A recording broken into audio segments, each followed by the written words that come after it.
Hello বন্ধুরা, তোমরা কেমন আছো? আমি মোটামুটি ভালো আছি। আজ আমার বার্থডে, তাই দিদির বাড়ি থেকে নিমন্ত্রণ এসছে। বাড়িতে কী করতাম না করতাম, ওই জন্য ও আরও বিশেষ করে ডাকলো। তো চলো যাওয়া যাক। আমি চুড়ি গলা পুজোর সময় কিনেছিলাম, ডিজাইনটা আমার খুব পছন্দ হয়েছে, তাই তোমাদেরকেও দেখালাম। এই কোটোটাতে আমার নালা কানেরটাই থাকে, কানেরটা থাকে, তার ভিতরে একটা মালা ভরে রেখেছিলাম, সেই মালাটাই পরবো। পরে নিলাম, মাথাটা আঁচড়ে নিলাম, আমার শাড়ি, হেয়ার স্টাইল, মালা পরা হয়ে গেছে, সে দুটো আগে থেকে ঠেকে নিয়েছি।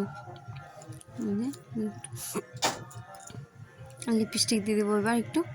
তো চলো যাবো ওখানে আমি ওদের ধান লাগানো হয়েছে, সে ধান উঠেছে, দিয়ে যা খিচিবিচি বাড়িতে প্রচুর ধানে টানে, তার মধ্যেই দিদি রান্না বান্না করেছে, তাই ভিউটা নেওয়া হয়নি, বলতে হবে ভিডিও করা হয়নি।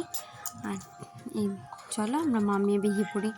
এই যে খাবার কী কী আছে, কি ভাজা হয়েছে, কি রান্না হয়েছে, তোমরা কমেন্টে জানাবে। এই যে আমার ব্লাউজটা আমার দিদি দিয়েছে, এখন ঠান্ডা পড়েছে তাই বড় হাতের ব্লাউজটাই নিয়েছি। এই ব্লাউজটা দিদি দিয়েছে, আমার নিজের দিদি। আর এটা আমার যা দিয়েছে নাইটিটা বাড়িতে পরার জন্য।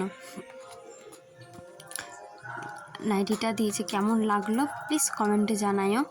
আর ফুল ভিডিওটা দেখার অনুরোধ রইল। আবার পরে ভিডিও দেখাবে। বাই।